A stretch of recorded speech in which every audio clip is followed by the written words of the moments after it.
Well, it's good to be here today, and it's extremely good to be out of Sacramento and with people who are normal. So thank you guys for having me.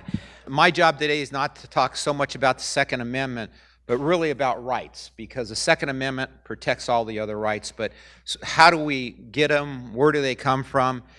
Because today that word is thrown around, and it has different meanings for different people. So I just kind of want to give an idea on what the founding principles are, on what rights are, natural rights versus what people think their rights are. And one of the things I want to first introduce, our rights first were written about in the Declaration of Independence. But remember, the founding period of America is 1740 to 1805. So sometimes we think America was founded on July 4th, 1776. It was founded one day and everything was going to be good.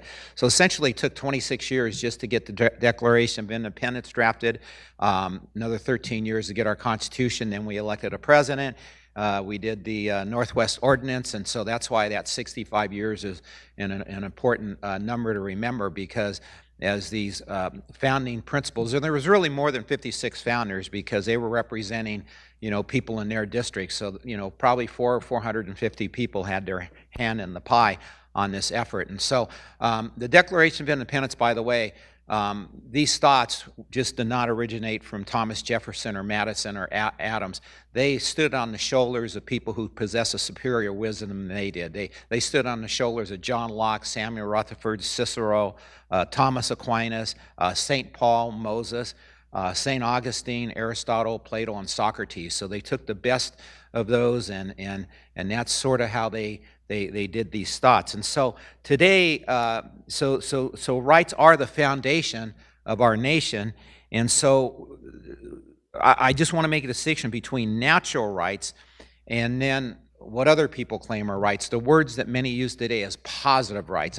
I've given another definition. It's just simply entitlements is what it is. So there's natural rights which come from God that should never be, it's based on the idea that human beings are born with certain unalienable rights that should never be taken away because they're granted by God, you see.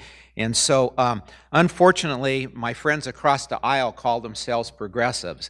And progressivism sounds like a nice word, but what they mean by it is the expansion of the bureaucratic state, you see. But history has proven that as government expands, liberty contracts, and then soon your freedom and prosperity soon cease to exist. So it's just a nice word for socialism, despotism, and eventually despotism by force, which is not a good thing.